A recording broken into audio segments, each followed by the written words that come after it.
Sensations in Phagan case at hand. The Atlanta, Georgian, Tuesday, June 17, 1913. Out-of-town trips believed to be of great importance. Defense has strong evidence. Frank A. Hooper, associate counsel with Solicitor General Hugh M. Dorsey in the prosecution of the Phagan murder mystery, left Atlanta Monday for a trip to Indianapolis. Attorney Hooper was the third man closely connected with the Phagan case to leave town within a space of 3 days. Colonel Thomas B. Felder, who took an active part in the hunt for the slayer of Mary Phagan until the dictograph controversy arose, left Sunday, saying that he was going to Cincinnati. He said that it was a business trip and intimated that it was related either to his quarrel with Chief of Detectives Lanford or directly with the Phagan case. Solicitor Dorsey left the previous afternoon. He gave out that the prosecution entirely had completed its preparation of the Phagan case and that he was going away for a week's rest at Atlantic City in New York.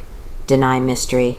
At the Hooper home Tuesday, it was admitted that Mr. Hooper's trip was on business, but denial was made that it was in connection with the Phagan case, or that there was any significance in his departure practically at the same time as that of Solicitor Dorsey and Colonel Felder.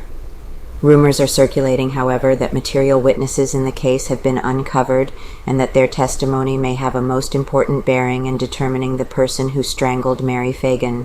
It is said that the sudden trips out of town of Solicitor Dorsey and his associate, Attorney Hooper, may not be unrelated to these new developments. The prosecution has been aware for some time that the attorneys for the defense have been weaving a strong net of damaging evidence around the Negro sweeper Jim Conley, but Attorney Luther Z. Rosser, following his custom of silence, has let neither the public nor the prosecution in on the secret of the source of this important evidence. He has scores of affidavits. That much is known by the prosecution, but by whom they are signed will probably remain a deep mystery until the frank trial begins. Report new evidence.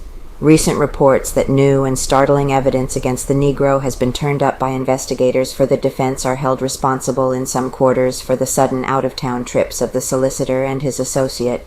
It is explained that they are looking into some of the stories which have come to their ears. They have heard, it is said, that the defense is in possession of statements from reputable and unquestionably reliable persons which place an overwhelming weight of circumstantial evidence upon the shoulders of the Negro. These statements are said to have been overlooked or refused by the detectives working on the case. Conley, meanwhile, sticks to the story told in his latest affidavit. He insists that the only part he had in the crime was assisting Frank to dispose of the body. Chief Lanford and Harry Scott of the Pinkertons continue to express their belief in the absolute truth of the latest story of the Negro, although he admittedly uttered a series of lies and misstatements and perjured himself in 2 other affidavits before he signed the one which the authorities now believe